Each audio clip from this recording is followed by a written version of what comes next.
Hi friends, welcome to செயின்ஸ் kitchen. இன்றைக்கி நம்ம செயின்ஸ் கிச்சனில் என்ன பார்க்க போகிறோன்னா, செட்டிநாடு ஸ்பெஷல் மசாலா சிஎம் எப்படி செய்கிறதுன்னு பார்க்க போகிறோம்.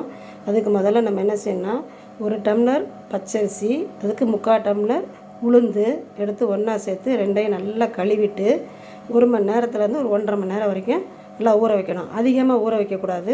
ரொம்ப நேரம் ஊற வச்சோம்னா எண்ணெய் குடிச்சிடும். அதனால் 1லேருந்து 1.5 மணி நேரம் மட்டும் நல்லா ஊற வச்சுட்டு அரைச்சிக்கணும். நல்லா 2 தடவை கழுவிட்டு நல்லா தண்ணி ஊற்றி ஊற வச்சாச்சு. 1 மணி நேரம் கரைச்சி நம்ம அரைச்சிக்கலாம். பாருங்க, நல்லா ஒரு 1 மணி நேரம் 1.5 மணி நேரமாக நல்லா அரிசியும் உளுந்தும் ஊற வச்சுருந்தாலும் நல்லா ஊறிடுச்சு. நல்லா தண்ணியை வடிச்சிட்டு நம்ம மிக்சியில் அரைக்க போகிறோம். அதுக்கடையில் இது பாருங்கள், ஒரு பல்லாரி வெங்காயத்தை பொடிசாக கட் பண்ணி வச்சுருக்கேன். பச்சை மிளகாய் நறுக்கி வச்சுருக்கேன். சின்ன கொஞ்சோண்டு இஞ்சி, அதுக்கப்புறம் கருவேப்பிலை மல்லி இலையை பொடிசாக நறுக்கி வச்சுருக்கேன். கொஞ்சம் போல் தேங்காய் திருவி வச்சுருக்கேன். முதல்ல தண்ணியை வடிச்சிட்டு கொஞ்சம் நாள் குடவரன்னு அரைச்சிட்டு அப்புறம் கொஞ்சமாக தண்ணி ஊற்றி நல்லா நைஸாக அரைச்சிட்டோம். மாவை நல்லா நைஸாக அரைச்சிட்டு வந்துட்டோம். அரைச்சிட்டு வந்துட்டு நல்லா ஒரு 2 நிமிஷத்துக்கு நம்ம கையை வச்சு நல்லா பீட் பண்ணணும்.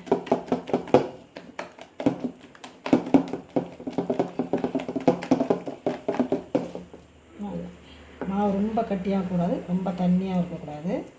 அதை வச்சுட்டு இந்த இதுக்கெல்லாம் இப்போ தாளித்து அதில் ஊற்றிட்டு அதுக்கப்புறமா நம்ம எண்ணெயில் பொரிச்செடுக்கணும். அடுப்பில் வடை சட்டி வச்சு எண்ணெய் ஊற்றிட்டு காஞ்ச உடனே கொஞ்சம் கடுகு, கொஞ்சம் போல் சீரகம், ஒரு ஸ்பூன் கடலைப்பருப்பு, ஒரு ஸ்பூன் சீரகப்பருப்பு,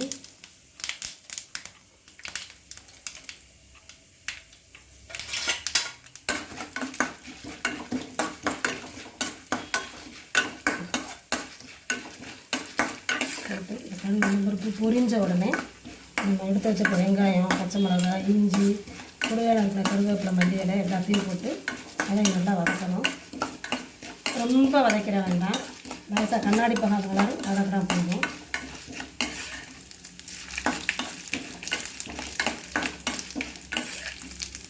அடுப்பில் வச்சு இப்போ எடுத்து வச்ச வெங்காயம், பச்சை மிளகாய்,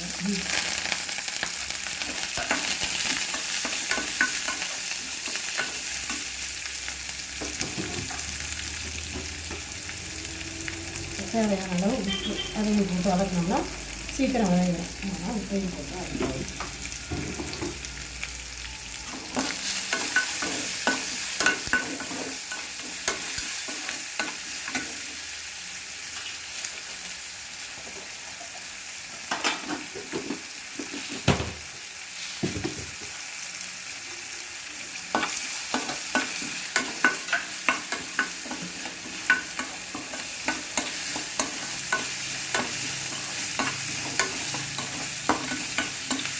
இதுக்கு நம்ம தொட்டுக்க ஒரு கார சட்னி அரைச்சி சாப்பிட்டோம்னா சூப்பராக இருக்கும். தேங்காய் சட்னி எடுத்துக்கலாம். இதுக்கு ஸ்பெஷலாக ஒரு கார சட்னி, அதையும் எப்படின்னு அப்படியே நம்ம சாப்பிடுவோம்.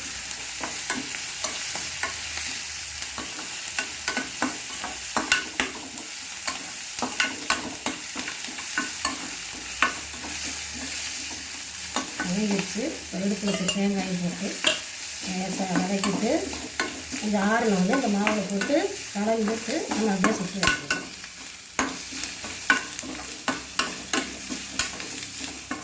தேங்காயும் போட்டு எல்லாம் நல்லா வதக்கிட்டோம்.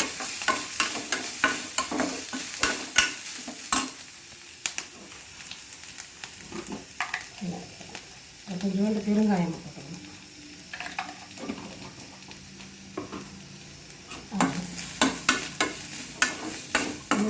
நல்லா கண்ணாடி பதத்துக்கு வந்துடுச்சு. அவ்வளோதான், நல்லா எல்லாத்தையும் போட்டு நல்லா வதக்கிட்டோம். இந்த பச்சை மிளகாலாம் நம்ம நல்லா வதக்கும் போது நம்ம இந்த வடையாக சுட்டு சாப்பிடும்போது என்ன செய்யறதுன்னா நம்ம ரொம்பலாம் உரப்பு தெரியாது. அதை நல்லா வதக்கிடணும். ஆஃப் பண்ணிவிட்டு கொஞ்சம் ஆறினோடனே இந்த மாவில் போட்டு கலந்துடணும்.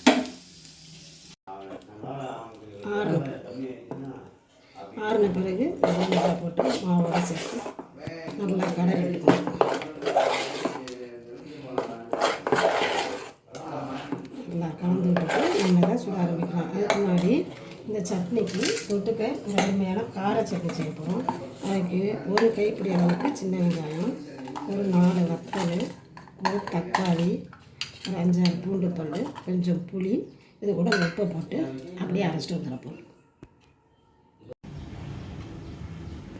அவங்க இப்போ வடை சட்டி வச்சு நல்லெண்ணெய் ஊற்றிருக்கோம்.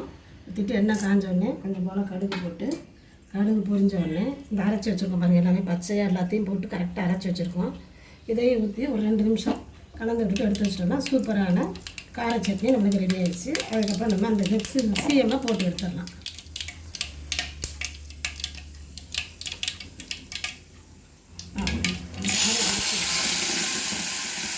தண்ணியே எதுவுமே நம்ம ஊற்ற வேண்டாம். அவ்வளோதான், அந்த அரைச்சதை அப்படியே போட்டு ஒரு 2 நிமிஷம் கிண்டி விட்டோம்னா போதும்.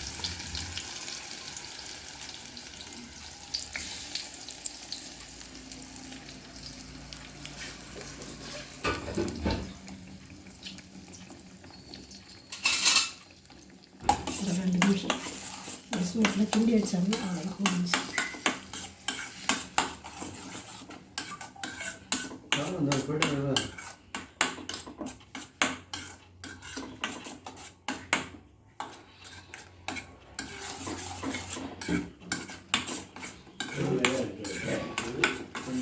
நல்லா கிண்டி விட்டாச்சு. ரொம்ப நேரம் வதக்க வேண்டாம். லைட்டாக அந்த பச்சை வாசனை இருந்தால் தான் சூப்பராக இருக்கும். ரொம்ப கிண்ட வேண்டாம், லைட்டாக கொதிச்சா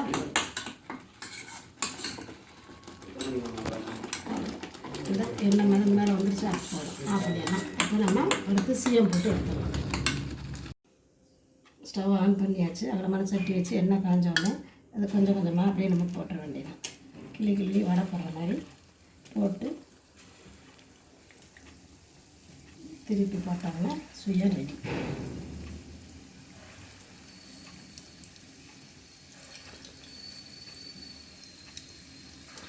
சும்மா சின்னதாக கிள்ளி போட்டால் போதும். அதுக்கப்புறம் இந்த பழம் நம்ம திருப்பி போட்டுக்கலாம்.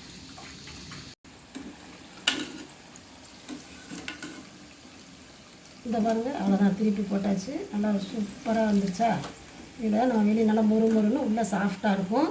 அவ்வளோதான், நம்ம செட்டிநாடு ஸ்பெஷல் கார சுயம் ரெடி ஆகிடுச்சு. இதுக்கு நம்ம கார சட்னி வச்சு சாப்பிடும்போது அவ்வளோ அருமையாக இருக்கும்.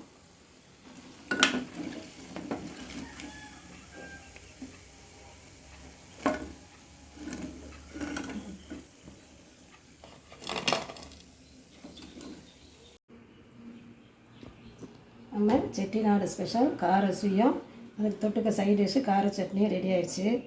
எடுத்து பிச்சு பார்த்திங்கன்னா உள்ளே நல்லா வெந்து சூப்பராக சாஃப்டாக இருக்கும். இதுக்கு நம்ம அப்படியே சட்னியை தொட்டு சாப்பிட்டோம்னா அவ்வளோ அருமையாக இருக்கும். நீங்கள் தேங்காய் சட்னி நம்ம தொட்டு சாப்பிட்லாம். இந்த வீடியோ உங்களுக்கு பிடிச்சதுன்னா லைக் பண்ணுங்கள், ஷேர் பண்ணுங்கள், கமெண்ட் பண்ணுங்கள், உங்கள் ஃப்ரெண்ட்ஸ் அண்ட் ரிலேட்டிவ்க்கு ஷேர் பண்ணுங்கள். தேங்க்ஸ் ஃபார் வாட்சிங்.